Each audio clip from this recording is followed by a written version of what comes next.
Bom, começou. Gente, então assim, ó, o que está acontecendo? Hoje eu vou dar a unidade 4.1 e 4.2, que é sobre avaliação nutricional e sobre a contenção do paciente. Quando a gente tem que, digamos assim, conter o paciente na cama, quando ele está muito agitado, muito agressivo. Eu vou juntar esses dois na teoria, porque depois eu vou ter que mostrar de forma prática como que faz a contenção do paciente. Então, eu tô vendo com a Dani, para ver se eu posso ir lá no laboratório e gravar alguns vídeos, né? Porque a gente tem boneco, tem todo o material lá, para daí eu mostrar para vocês como que é feito. Então, por isso eu vou juntar dois. Na aula que vem vai ser a teoria sobre oxigenoterapia. Aí depois é só aula prática. Mas daí as aulas práticas eu vou ver se eu consigo demonstrar, né? Para depois mandar o vídeo para vocês. Então, a princípio, é isso. Aqui não é nutricional, tá certo. Como a gente já teve a parte de avaliação física, a parte nutricional entrou já. Então, vocês vão ver que esse conteúdo, ele vem um pouquinho repetido, só com algumas informações a mais, mas ele é bem parecido com o que vocês já tiveram, tá? Então, mas é bom para relembrar, caso não tenha ficado muito claro, tá bom? Bom, então aqui é a anatomia, né, do sistema digestivo.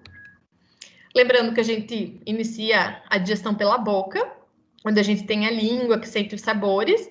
Nós temos as glândulas salivares, tá? Que mandam saliva para a boca.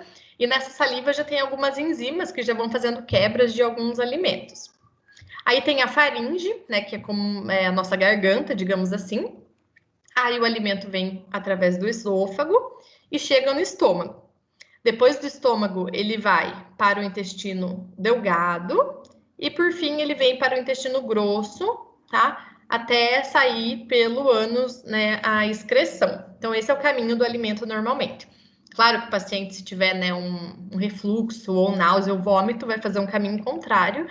Ou se o paciente tiver uma diarreia, algum quadro assim, também vai acelerar esse processo de digestão. Então, a digestão começa sempre pela boca, né? Porque a gente tem que colocar o alimento, sentir o gosto, ter essa questão de salivação, mastigar o alimento para depois a gente conseguir engolir. E a língua, ela ajuda muito nesse processo, né? Porque se a gente não sentisse o sabor dos alimentos, a gente não ia nem querer comer, né? Então, é na língua que a gente sente o doce, o salgado, o ácido, o amargo do alimento. Né? Se é doce, então a gente fica bem feliz, inclusive. Então, aqui que já começa. E daí já tem as salivas, que são produzidas pelas glândulas parótidas, submandibular, que fica, né, embaixo da mandíbula, e sublingual, que fica embaixo da língua. Não sei se já aconteceu com vocês e tá comendo ou com vontade de comer algo, aí levanta a língua sem querer, sai aquele jatinho de saliva, né? Então, ali tem uma glândula também. Aí, só para mostrar, a glândula parótida, ela fica aqui mais perto do ouvido, né? Mas ela tem um canalzinho que manda a saliva lá para a língua. E depois tem a garganta, né? Que faz a gente engolir. Mas também ela cuida para que o alimento não vá para os pulmões, né? Então, a hora que a gente faz esse movimento de deglutição, a epiglote fecha, né? O canal ali da laringe, para que o alimento não vá parar nas vias respiratórias, né? Então, tem todo um mecanismo, digamos assim, de proteção mesmo do nosso corpo, para que o alimento siga pela sua via correta. E para ajudar que o alimento fique no estômago e fique no intestino, nós temos os esfíncteres. Então, o esfíncter é um músculo que fica antes do estômago e depois. Tem vários outros esfíncteres, tá? Como o esfíncter da bexiga, por exemplo. Então, não é só esse. Mas aqui no estômago, a gente tem o esfíncter gastroesofágico, ou chamado de cárdia também, né? Então, a hora que o alimento chega pelo esôfago e entra no estômago, esse esfíncter se fecha. Por quê? Porque se eu resolver deitar, o alimento não vai voltar para o esôfago e eu não vou vomitar, certo? Nem broncoaspirar, por exemplo. Então, tem que ter esse esfíncter como se fosse uma portinha que vai fechar ali o canal entre esôfago e estômago. E no final aqui do estômago também tem outro esfíncter, que é o piloro, né? Então, passa aqui pelo piloro e depois esse material que já passou para o intestino não vai retornar para o estômago, certo? Aqui eu trouxe uma foto para vocês quando o paciente tem refluxo, né? Então, quando o paciente tem aquele refluxo gastroesofágico, geralmente é esse esfíncter aqui que não está funcionando muito bem. Então, ele fica um pouquinho aberto, né? E o alimento fica voltando, por isso que o paciente relata dor, né? Aqui nessa parte do esôfago e na boca do estômago, tá bom? Aí o estômago, então, ele já é responsável por armazenar esse alimento. E ali também já secretam os mucos, né, que vão proteger a parede do estômago para não ter nenhuma lesão. E tem o ácido também, né, que ajuda a proteger o estômago, né? E tem também as enzimas que são colocadas aqui no estômago para ajudar na digestão. Então, a própria glândula do epitélio, né, que é a camada que reveste o estômago, vai secretar muco, que vai lubrificar, porque quando o alimento chega, né, às vezes ele está um pouco modificado com a saliva, só que ele precisa ser mais modificado para virar que o bolo alimentar vire o quimo, né, que ele fique mais lubrificado e mais misturado, digamos assim. Então, tem esse muco que vai proteger a parede. Tem a função de armazenar o alimento, misturar esses alimentos ao suco gástrico para depois passar para o intestino delgado.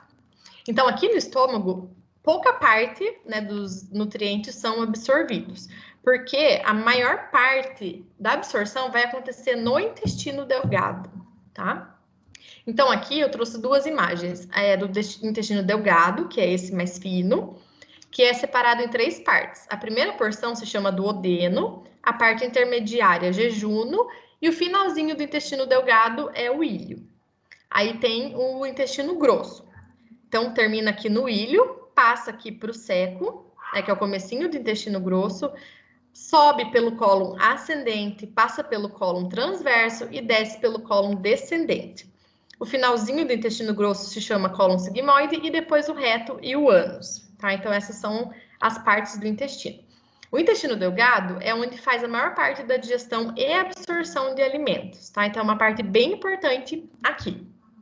E o intestino grosso é onde vai ter principalmente a absorção do excesso de água, né? Então, o que sobrou ali, que não foi absorvido, esse intestino puxa a água, armazena o resíduo que sobrou para depois ser eliminado pelas fezes. Então, tudo que foi de nutrientes, que tudo que era bom, o intestino delgado absorveu.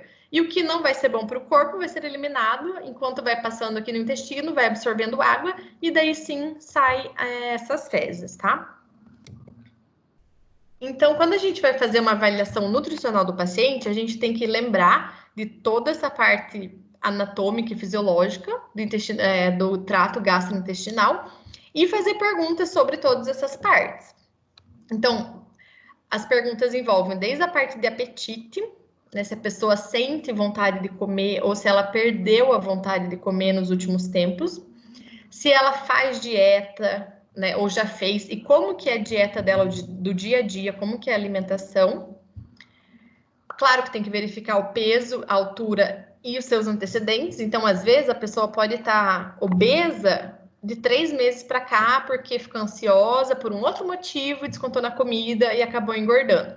Ou ao contrário, ela percebeu que faz 3 meses que está perdendo muito peso, que está emagrecido. Então, esse histórico nutricional é importante perguntar. É muito diferente uma pessoa que já era obesa desde criança e continua obesa, e uma pessoa que se tornou obesa no último ano, por exemplo. Certo? Então, sempre pergunta a história desde, né, de quando era criança. A perda de peso, ela é um sinal, né, bem característico de algumas doenças, né? Então, por exemplo, pode ser uma depressão, que daí a pessoa perde prazer em algumas coisas e perde prazer na comida também. Em caso de paciente que tem câncer, a perda de peso pode estar presente na maioria das vezes. Então, assim, a perda de peso, ela não é vista como muito adequada, ainda mais se o paciente não está fazendo uma dieta, atividade física, ainda mais se essa perda de peso for espontânea. Verificar exames laboratoriais e os valores de referência, né? Então, tanto colesterol, a glicemia, os triglicérides, tudo isso pode ser analisado. A integridade da pele da pessoa, se a pele está ressecada, se está hidratada, como que está a característica dos pelos, cabelos, da unha, né? Porque tudo isso vai indicar se a pessoa está com nutrientes suficientes no corpo ou não.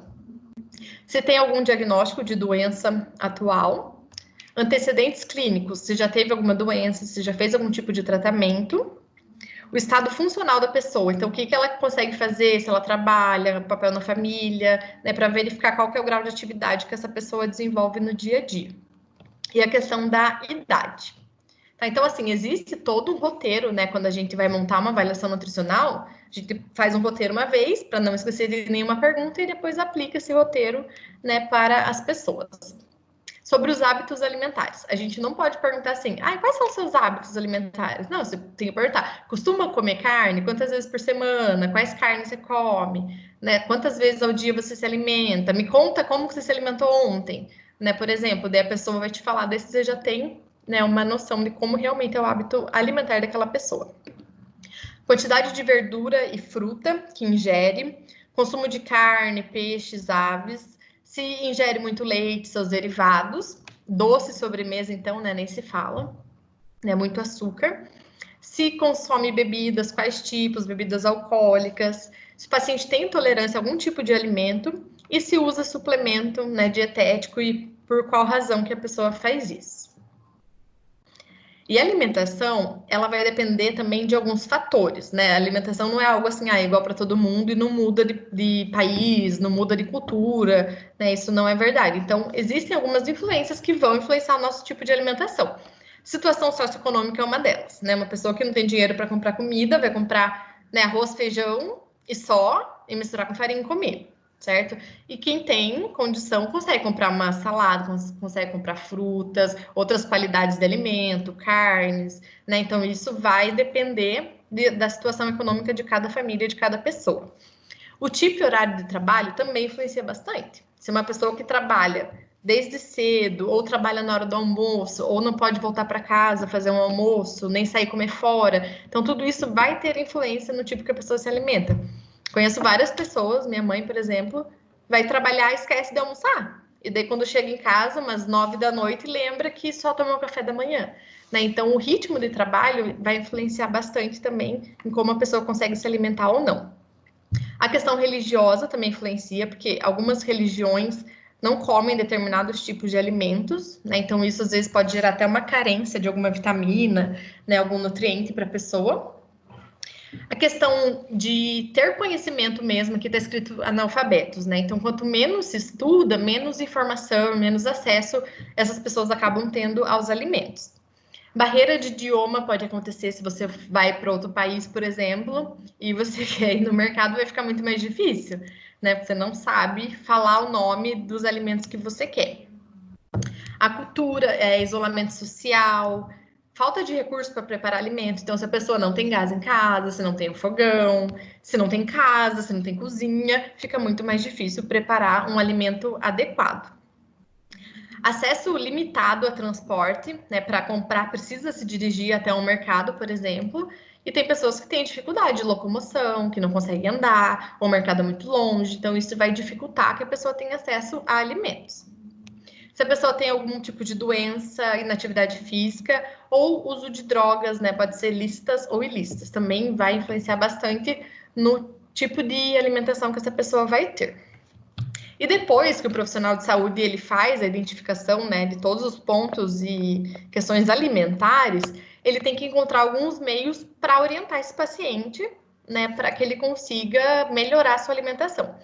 Claro que aqui a gente não é nutricionista, nem está se formando para isso, mas eu não estou falando em montar um cardápio para o paciente, não é isso, tá? Mas é você orientar quais tipos de alimentos que devem ser ingeridos, quais vitaminas cada tipo de alimento possui, qual a frequência que a gente deve se alimentar, com quanto tempo tem que beber água, quantidade de água, que tem que misturar os alimentos. Então, assim, as informações básicas de nutrição, né, o enfermeiro ele tem que ser capaz de fazer, assim como verificar peso, altura, IMC do paciente, circunferência abdominal, para fazer essa orientação. Lembrando que um paciente abaixo do peso não é legal, né, até por causa das carências nutricionais que possa ter. E um paciente acima do peso também não é, porque é risco para um monte de tipo de doença, inclusive doenças cardiovasculares. Então, por isso que o enfermeiro está vendo que aquele paciente está engordando, está ficando obeso. Então, é nossa função chamar esse paciente e prevenir, né, que doenças por causa da obesidade elas aconteçam. Então, só relembrando que vocês já sabem, nós temos que fazer as medidas antropométricas, que nada mais é o peso, a altura, a gente calcula o IMC e também medir a circunferência abdominal. Então, a Organização Mundial da Saúde estabelece como ponto de corte para risco cardiovascular a medida da circunferência abdominal. E é por esse motivo que é importante avaliar. Se for igual ou superior a 94 centímetros em homens, essa pessoa já tem um risco cardiovascular aumentado. E 80 centímetros em mulheres também já tem um risco cardiovascular aumentado, certo? Então, o IMC, só para lembrar o cálculo.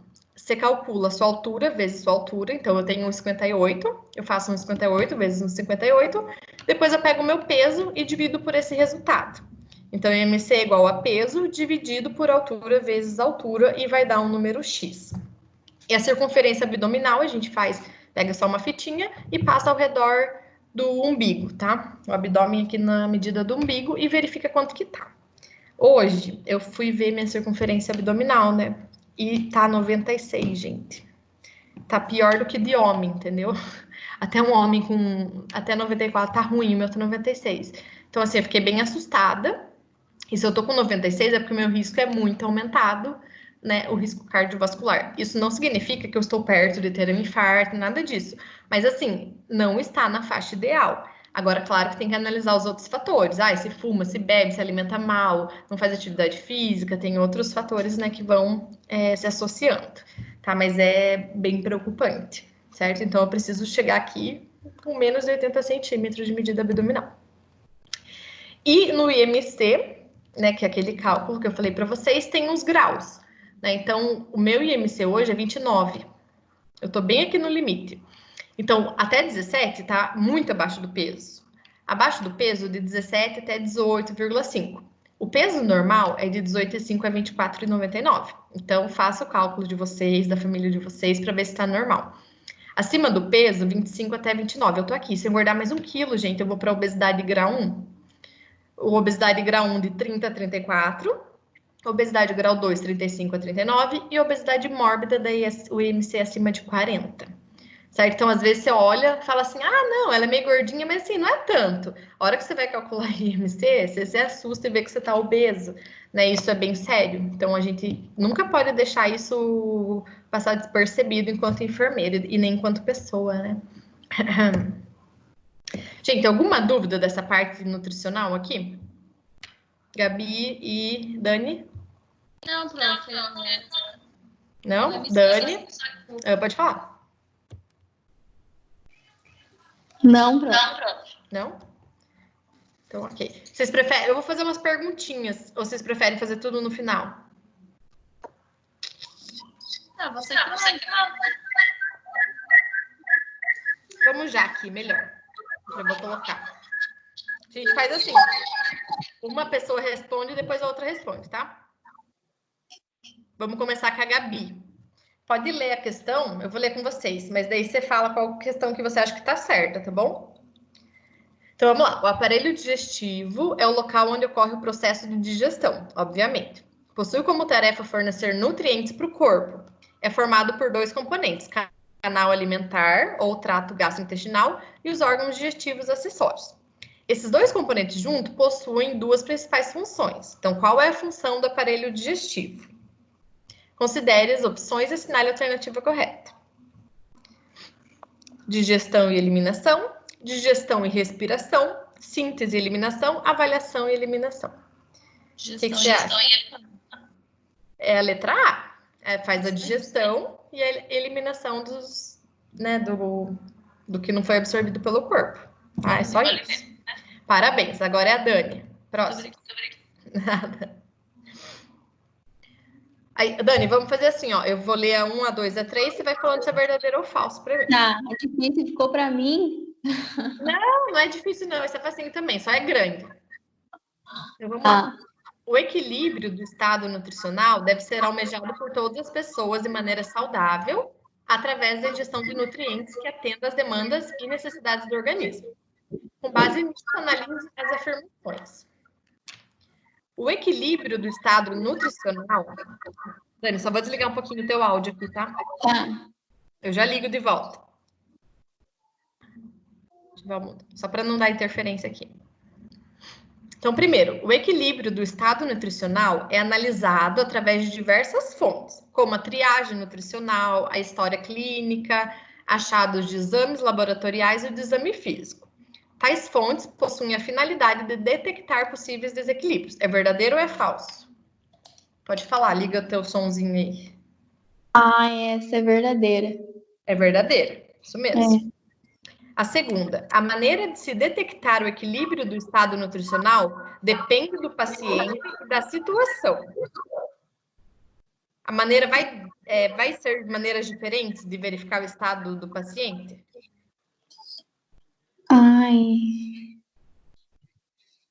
O que você acha?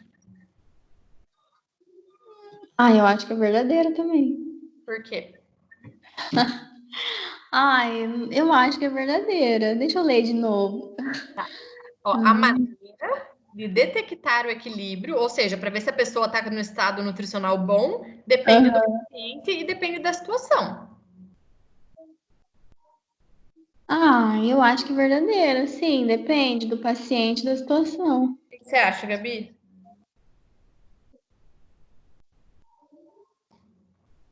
Gabi? Eu tô fritando bacon, só para aumentar o meu IMC. Claro. Ótimo. Eu acho que é verdadeira, porque a maneira de detectar o equilíbrio do estado nutricional depende do paciente e da situação. Dependendo da situação, você não consegue fazer pergunta tal para ele, para saber como que ele tá. Ok. Bom, ao meu ver, é falsa, porque eu penso que o equilíbrio nutricional, ele deve ser igual para todo mundo, entendeu? Apesar das maneiras, tipo assim, de tudo influenciar, mas ou a pessoa está bem nutrida ou ela está mal nutrida. Então, eu acredito assim, que a forma de detectar não vai depender muito. Eu acho que tem que ser meio que padrão para todo mundo, sabe? É tipo assim, eu não preciso ficar perguntando, só de olhar eu já sei? Não, você tem que fazer tudo isso, ó. Para você ver o estado nutricional, tem que ver história clínica, fazer IMC, verificar exame, entendeu? Entendi. Certo. A 3, Dani. Um histórico nutricional realizado de maneira abrangente pode estabelecer alguns objetivos e determinar as prescrições com a finalidade de corrigir desequilíbrios nutricionais já existentes e prevenir outros possíveis. Verdadeiro ou falso?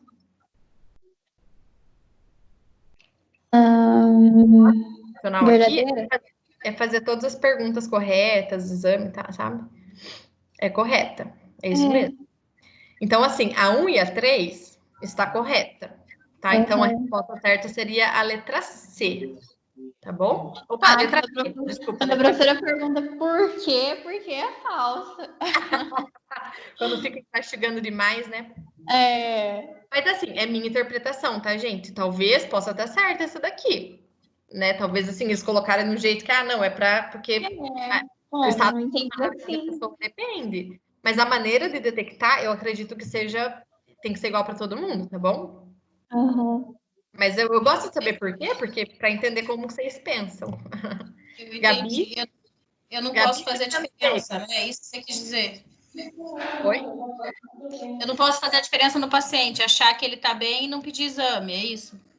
Não pode, você tem que avaliar da mesma forma todo mundo, entendeu? Claro que você tem que considerar as características de cada um, mas assim, isso não vai mudar, fazer ele estar bem nutrido porque ele é diferente. Não, você tem que avaliar normal. Né? Uhum. Tanto pelo histórico quanto exame físico, tá? Sim. Ok. Então vai, essa é sua. As informações a respeito da ingesta alimentar do paciente ajudam a avaliar ou a regular os alimentos e suas quantidades ingeridas?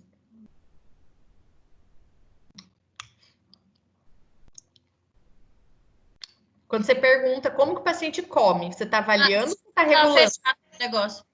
Eu estou avaliando. Isso, então é avaliar. Estava fechado. Elas também podem auxiliar na identificação de um problema do estado nutricional e que deve ser melhorado. Um diagnóstico ou um histórico bem dirigido pode ajudar a obter informações precisas? Os dois, no caso. Mas o que você faz primeiro? Primeiro passo. Eu vou pegar o histórico, né? Isso, então primeiro é histórico, tá? Então avaliar e depois histórico. Uhum. Então tá, ajuda a obter informações mais precisas, pois não podemos observar os hábitos do paciente a todo momento. Então por isso que tem que fazer um diagnóstico, um histórico bem feito. Isso. E as perguntas mais direcionadas são as do tipo Abertas. aberta ou fechada, em que o paciente consegue descrever com maior precisão o que se questiona. Pergunta aberta. Abertas. Então, avaliar, histórico e aberto. Então, o correto é a letra B. Muito bem. Qual que é a diferença de pergunta fechada ou aberta? Pergunta fechada. Você gosta de ovo? A pessoa vai falar sim ou não. Aham. Pergunta aberta, fala assim, me conte o que você costuma comer. Aí a pessoa vai falar, ou o que você gosta de comer. Aí ela fica com uma opção enorme de coisas para falar, né? Então, a aberta é bem melhor. Obrigada pela participação. Vamos para a parte 2 da aula, tá?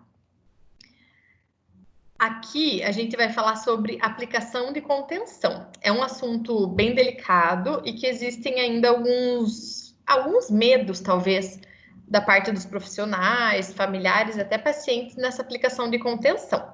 A contenção é quando a gente precisa conter o paciente que está muito agitado, que quer agredir o profissional. Às vezes a gente está dando banho, o paciente começa a beliscar a gente ou querer bater. Então, assim, a gente não pode isso deixar acontecer, porque, em primeiro lugar, é a segurança dos profissionais de saúde e a do paciente também, né? Então, aqueles pacientes mais agressivos, confusos, tem vários pacientes que têm Alzheimer que eles xingam a gente, mas não é por querer, é por conta da doença. Igualmente, pacientes psiquiátricos.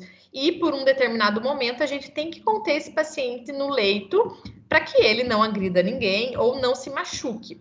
O que acontece muito também é paciente que quer arrancar sonda, né? O paciente está lá na UTI, está meio confuso e puxa a sonda. E a gente sabe que se puxar a sonda pode causar uma lesão, né? Se for a sonda vesical. Se for a sonda gastro, o paciente pode levar um pouco de alimento para o pulmão e fazer uma pneumonia. Então, é para a segurança dos profissionais e segurança também dos pacientes. Então, a contenção é o ato de imobilizar um indivíduo. Na maioria das vezes, né, paciente idoso que está um pouco confuso ou que tem algum distúrbio mental. Mas já aconteceu de ter que fazer isso com outros tipos de pacientes, tá? Em determinados momentos. E tal ação é utilizada em paciente com quadro de inquietação e uma possível agitação psicomotora. Então, você vê que o corpo dele está agitando, que ele está tendo alguns movimentos talvez involuntários ou agressivos, certo? E só para deixar claro, isso não é um castigo para o paciente, é esse mito que a gente tem que derrubar, né, que quando a gente faz a contenção, imobilizar, né, esse paciente, a gente não está se vingando do paciente, a gente não está fazendo de castigo, ou porque o paciente é muito mal, não é nada disso, né, mas assim, uma forma de preservar o paciente, preservar a equipe também, tá? Então, historicamente, né, antigamente, lá no século XVII até XIX, na Europa, os pacientes eram contidos, né, com corrente de ferro e ficavam fixadas na parede. E por esse motivo, então, a contenção ela não é bem vista, digamos assim, né? Porque prendia o pulso do paciente na parede, imagine tornozelo também, para eles ficarem mais quietos, né? Claro que antigamente acontecia de uma forma talvez não tão delicada e talvez até mais agressiva para o paciente, mas também não era a intenção de judiar nem nada disso. Só que, conforme o tempo foi passando, né, essas técnicas elas tiveram que ficar um pouco mais humanizadas, até porque prender, né, perna e braço de um paciente já não é uma situação legal, né, então a gente tem que tomar cuidado para fazer isso. E, ao mesmo tempo, é uma prática legal, né, então tem lei, tem resoluções que falam que pode-se sim fazer essa contenção do paciente. Então, não é algo proibido e não é um cuidado inadequado que a enfermagem faz, né, de jeito nenhum. Então, né, mas essas práticas e legislações, elas visam a humanização também. Então, não é simplesmente colocar qualquer tipo de objeto para conter o paciente sem, né, ser educado, sem ser gentil, tem a técnica certa de fazer isso, tá? Para que seja terapêutico e não para que seja um castigo para um paciente, certo? Então, quais são as indicações? Qual tipo de paciente que a gente precisa fazer essa contenção? Pacientes que estão... Oi? Pode falar. Uhum. Quando chega uma criança, por exemplo, e a mãe não deixa, o que a gente faz? Mas a criança está fazendo o quê? Por exemplo, não quer deixar por soro, essas coisas desse tipo, assim. Então, na criança, a gente geralmente segura ela, a gente não chega a colocar objeto para conter. Se for para funcionar, por exemplo, a gente pede ajuda para mãe, ó, ajuda a segurar, segura de tal jeito, para tomar uma injeção, mas é uma coisa bem rápida, você entende? Agora, se é uma criança que está na UTI, internada, os pais não ficam lá junto, e ela está tentando arrancar o tubo, a sonda, aí precisa conter. Ah, então tá. Tá? Obrigada. Nada. Porque assim, tem que tomar cuidado, pensando que a criança não pode entrar lá com uma pneumonia, e daí passou uma sonda vesical e daqui a pouco ela sai com a uretra lesionada, entende? Então, tipo, é bem para proteção dela. E é papel do enfermeiro, do médico, conversar com a família, explicar o procedimento, né, para que isso seja feito, tá bom? Mas na hora, assim, por exemplo, se a família não está lá, o procedimento é feito e depois é informado a família, certo? Entendi. Porque tem situações que não dá para esperar a família chegar, autorizar, até, né? Dependendo do paciente, já bateu em todos os profissionais de saúde lá. Tem que ter cuidado. Sim. Certo? Então, assim, quais são as indicações? Qual o tipo de paciente que a gente faz isso? Muito agressivo verbalmente, tá? Que xinga e que você percebe que logo vai partir para uma agressão, né, mais física. Claro que se ele estiver bem controlado e só estiver xingando, não é indicação, tá? Mas você percebe esse paciente psiquiátrico, né? Começa com uma agressão verbal e depois vai para uma agressão física. Quando o paciente está com o punho, dente cerrado, sabe, fechado assim, você percebe que está bem bravo, bem irritado, que pode, né, gerar alguma lesão para ele ou para outra pessoa. Paciente com movimentação excessiva. Tem paciente que quase cai do leito porque precisa de contenção e não é contido. Então, já vi velhinho, tadinho, que estava na UTI, bem confuso, queria levantar porque queria fazer xixi no banheiro, entende? Só que ele já estava de sonda, ele não podia levantar, estava na UTI, imagina, não pode? E queria levantar. Então, a hora que a gente viu, ele estava com as duas pernas para fora do leito. Aí, o que tem que fazer? Tem que conter, né? Porque ele não pode levantar. A tendência à aproximação, né, daqueles pacientes que estão agressivos, querendo quase bater. Quando a pessoa vai inclinar em direção à pessoa que está falando, né, no sentido também de agressão física, volume de voz demasiadamente elevado, está vendo que a pessoa está fora de si, e quando a pessoa está tendo alteração da percepção, que pode ser uma ilusão ou uma alucinação, tá? Qual que é a diferença das duas coisas? Ilusão é quando a pessoa vê um objeto ou vê uma pessoa e troca aquele objeto por alguma coisa, né? Então, é uma geladeira, a pessoa vê um monstro. É um profissional de saúde e acha que é o inimigo. Então, é isso.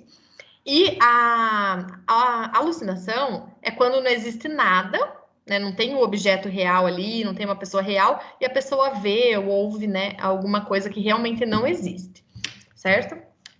E tem alguns tipos de contenção, que são diferentes. Então, tem a contenção física, que ela é feita de forma manual. Então, esse é o primeiro tipo, né, de contenção que a gente faz no paciente que está querendo agredir o profissional de saúde, por exemplo.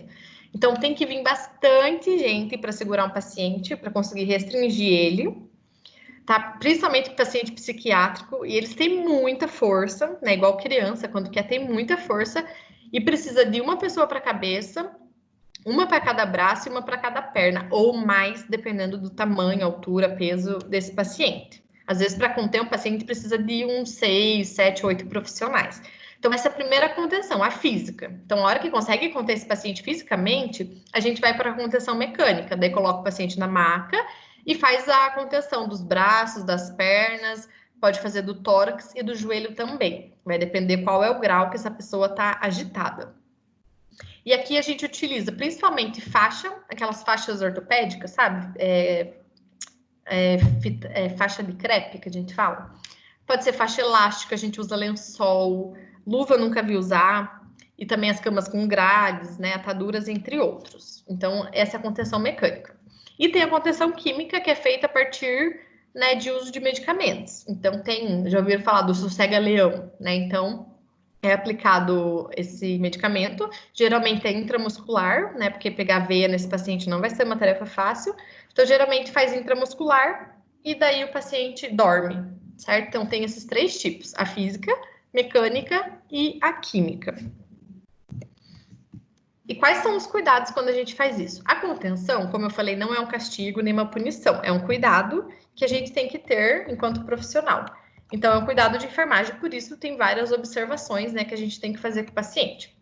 Primeira coisa é abordar o paciente com a técnica de comunicação clara e firme. Então, precisa falar para o paciente, precisa avisá-lo, precisa falar, olha, seu João, estou conversando com o senhor, né? Tente se controlar, senão a gente vai ter que restringir você. Então, você tem que avisar esse paciente que isso pode acontecer. Não com tom de ameaça, nem com, né, um tom de voz grosseiro, mas sim firme. Tem que ser claro e firme. Fala a verdade e o motivo que você vai fazer aquilo.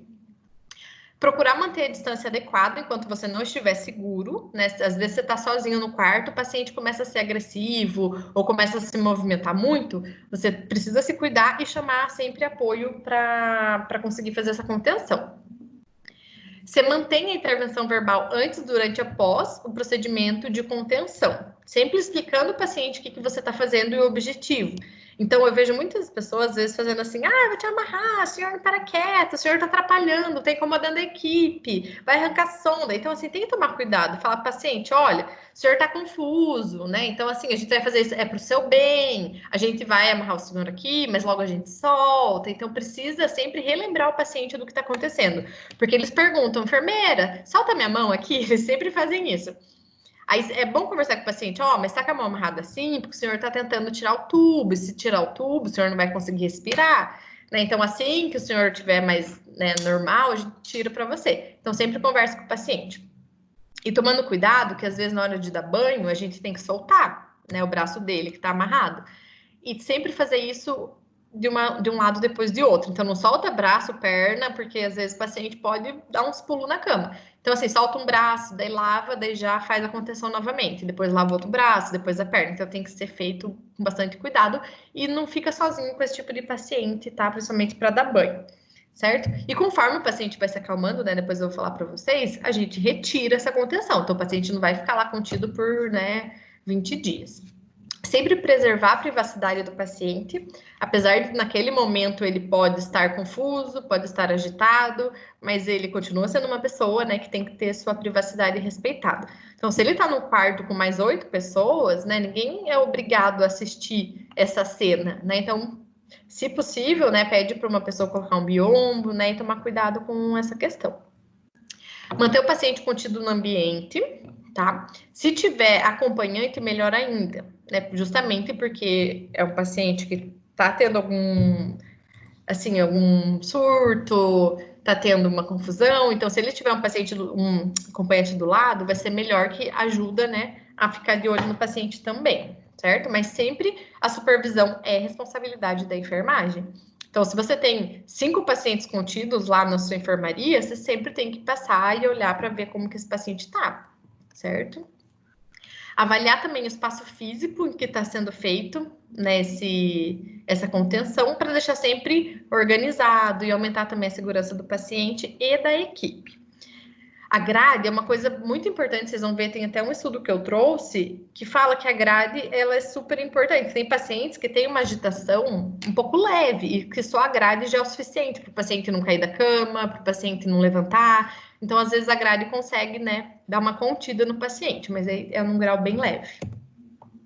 A vigilância constante. O que acontece? Quando ele faz contenção, tanto dos braços e pernas, é preciso verificar se não vai machucar a pele do paciente.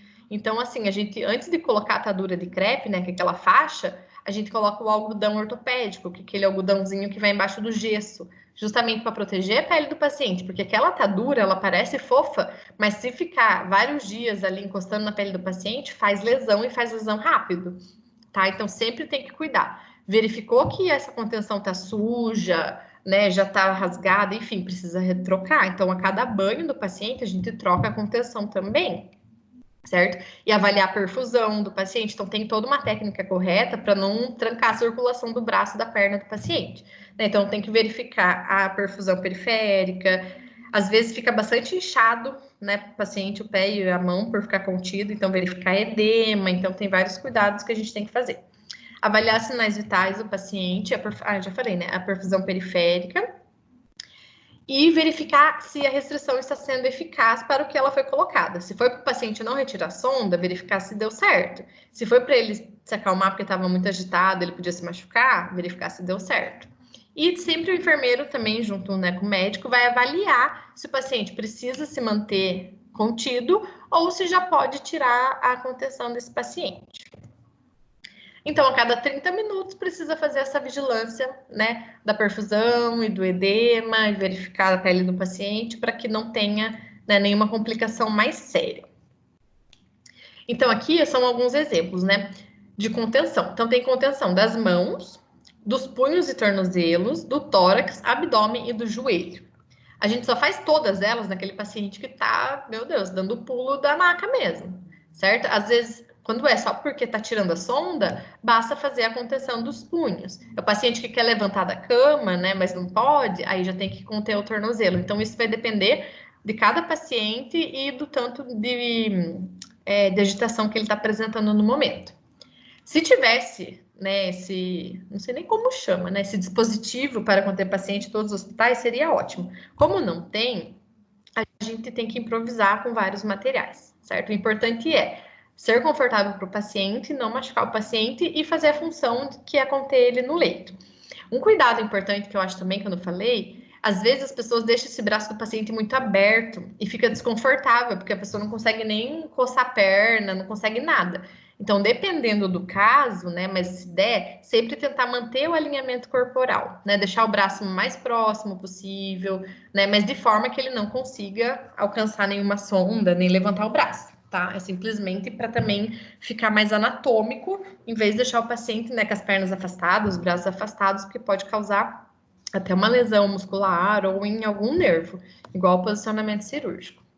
Aqui é um exemplo de contenção do abdômen, tá? A gente geralmente utiliza 2 lençóis, então um vai por baixo do paciente, outro por cima. A gente torce as pontas e depois amarra embaixo da maca ou da cama do hospital. Aqui no joelho, mesma coisa, tá? Só que daí aqui a gente tem que utilizar... Ah, não, que são 2 também. Então, um passa por cima de um joelho e por baixo do outro, e o outro ao contrário, por cima do joelho e por baixo. Depois amarra também, vai girando e amarra embaixo da cama, tá? Os braços e punhos, geralmente a gente usa algodão ortopédico e atadura de crepe, que tem uma técnica que eu vou mostrar para vocês depois, em outra aula, né, na prática. E a do tórax eu não trouxe aqui, mas a do tórax passa por baixo das costas e faz um X, né, no paciente. Mas eu tenho que explicar depois, que não vai dar certo explicar aqui. E prende por baixo da cabeça dele, lá na cabeceira da cama. Tá? Então, tem a técnica certinha de fazer cada coisa.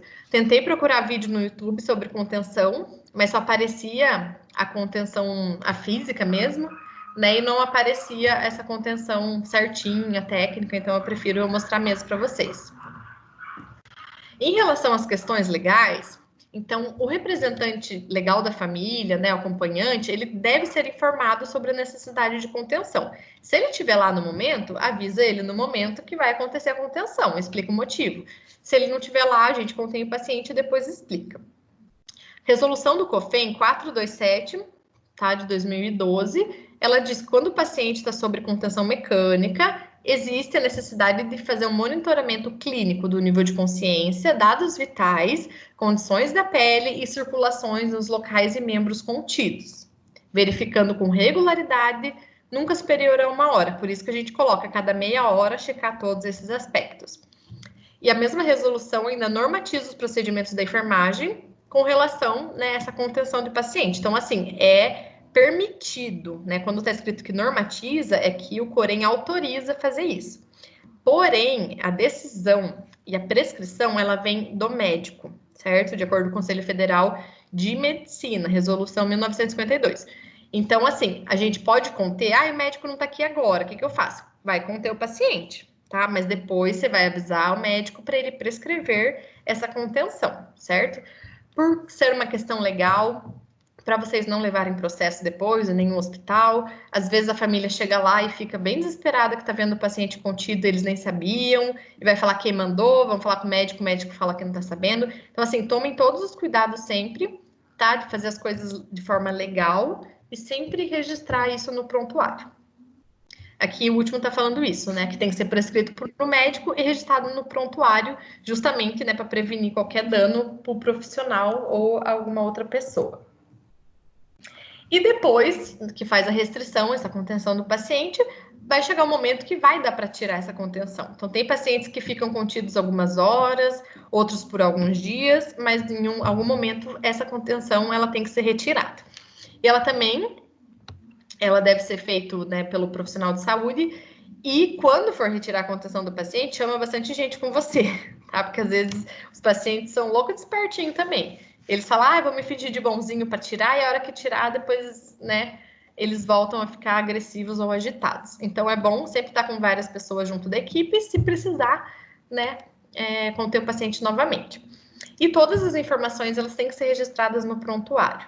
Então, se você foi lá e avaliou a cada 30 minutos circulação, edema, sinais vitais, nível de consciência do paciente, isso tem que ser anotado. Não adianta só você cuidar e não anotar em lugar nenhum, certo? Isso vai te dar muita segurança, né? Principalmente futuramente, né? Um dia, se acontecer alguma coisa, né? Para que você não tenha problemas legais com isso.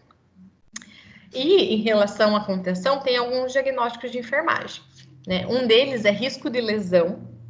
Então, às vezes, o paciente, né, se você vê que ele está um pouco agressivo, ou se o paciente está querendo tirar uma sonda, um acesso venoso, é um risco de lesão que ele pode causar contra ele mesmo. Automutilação ou risco de automutilação, tá? A mesma coisa que eu falei. Risco de suicídio para caso de paciente, principalmente psiquiátrico. E risco de violência direcionado a outros ou a si mesmo, tá? Paciente agressivo demais. Então, são alguns diagnósticos que vocês devem usar, né, para fazer o processo de enfermagem, e para cada um desses vocês vão utilizar a prescrição de cuidados. Tá? Então, a prescrição de cuidado aqui não vai ser conter o paciente, não vai ser realizar a contenção em membro superior direito com tal coisa, com atadura de crepe, algodão ortopédico, protegendo a pele do paciente. Verificar sinais vitais a cada 30 minutos. Verificar a perfusão periférica a cada tantas horas, cada 30 minutos. Então, esses são os cuidados que vocês vão prescrever. Tá? Como fazer e como cuidar dessa contenção mecânica. Aqui, só para finalizar, eu trouxe 2 artigos que falam sobre isso, né? Então, esse primeiro artigo da Escola de Enfermagem da USP, que tem o título assim, Fatores associados à contenção mecânica no ambiente hospitalar. Tá? Então, eu trouxe aqui para vocês. Eles avaliaram 111 pacientes, e desses 111, 57 estavam com contenção mecânica. Então, para vocês verem que, assim, não é um paciente a cada 100 que fica contido. Aqui eles estavam com metade, pelo menos, dos pacientes com algum tipo de contenção. A prevalência dos pacientes internados, né, que ficaram com a contenção foi de 51%. E, principalmente, na unidade de terapia intensiva. Então, 93% dos pacientes que estavam com contenção mecânica eram da UTI. Tá? Isso se explica pela confusão mental que os pacientes de UTI eles podem desenvolver, e até porque são os casos mais graves que vão estar lá, tomando muito medicamento. Então, às vezes o paciente toma 20 remédios diferentes por dia, então isso pode levar a um quadro de confusão. 50% da clínica médica e clínica cirúrgica só 3,8%, tá? Porque os pacientes são bem diferentes, né? A clínica médica são pacientes internados e tratados de forma só clínica, né? Com medicamentos, enquanto a clínica cirúrgica, aqueles pacientes que vão fazer cirurgia. Então, os cirúrgicos têm menos chance, né, de ter que fazer uma contenção, menos risco de ficar confuso e tudo mais. Então, aqui, eles consideraram as grades laterais do leito como uma forma de contenção, né? Então, 70% precisaram ficar com as grades elevadas, apesar que todos os pacientes precisam, né, porque tem risco de queda, a maioria. E quem estava com grade lateral elevada e mais a contenção de pulso, tinha 29% desses pacientes, tá? A justificativa para conter. Então, 19% foi porque os pacientes ficavam agitados, 57% por causa de uso de dispositivo invasivo, que pode ser uma sonda, pode ser um acesso venoso, tá entubado, né? E por conta disso, o paciente às vezes fica confuso, quer retirar. E todos por causa de risco de queda, né? Por isso que todos estavam com as grades laterais do leito elevadas. O outro estudo, ele fala sobre a visão do comportamento dos enfermeiros na contenção física, né? Então, como que os enfermeiros enxergam isso? Já vou aqui para a parte, né, dos resultados. Conclusões. Tá. Então, 93 enfermeiros participaram. Então, ó, a decisão de iniciar ou encerrar a contenção física, é principalmente feito pelo enfermeiro e médico junto. Então, em 63% das vezes, os dois decidem. E frequência de uso de cinto de pulso, 96%. Então, a maioria dos pacientes acabam tendo os pulsos contidos. 33% dos enfermeiros aplicaram a retenção por mais de 7 dias. E 21% nunca soltaram a contenção. Ou seja, eles sabem o momento de conter o paciente, mas não sabem o momento de retirar essa contenção física. Né? Lembrando que para retirar, o enfermeiro conversa com o médico, avalia a condição do paciente, né? E se ele tiver já normal, retornado às condições, né, físicas normais, essa retenção ela pode ser tirada, mas 21% nunca fizeram isso. 21% dos enfermeiros encararam resistência devido à retenção. Então, tem enfermeiro que não aceita ou então não tem o conhecimento adequado sobre conter o paciente e acaba não aceitando. 78% dos enfermeiros obtêm um consentimento prévio antes da retenção. Então, eles perguntam se pode fazer isso, tá? Acredito que aqui seja para a família ou para o profissional médico. E 51% acreditam que o consentimento não é necessário. Então, metade dos profissionais da enfermagem não sabe que tem que ter o consentimento, né, para fazer esse tipo de procedimento.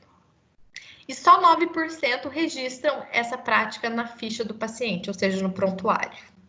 Então, imagina, faz um monte de contenção e nem 10% é registrado no prontuário do paciente. Isso é muito perigoso. Ou seja, 90% dos casos que se utiliza retenção não é anotado, e se não é anotado, eu acho que não é cuidado, eu não sei se verificam sinais vitais, perfusão, edema, né? Mas eu acredito que esse cuidado acaba ficando prejudicado se a pessoa nem anota, né? E de quem é a função? De cobrar a anotação ou de fazer a anotação? É do enfermeiro, certo? Então, vamos para outros exercícios. A gente terminou com a Gabi, então a gente começa com a Dani. Esse é mais fácil, eu acho. Dani, tá aí? Tô aqui. Então, vamos lá. São 3 perguntinhas só também, tá? Em alguns casos de assistência a paciente, é necessário aplicar alguma medida de contenção a fim de preservar sua segurança ou integridade? Segurança. A contenção é o ato de imobilizar ou medicar um paciente? Imobilizar? Imobilizar, isso mesmo.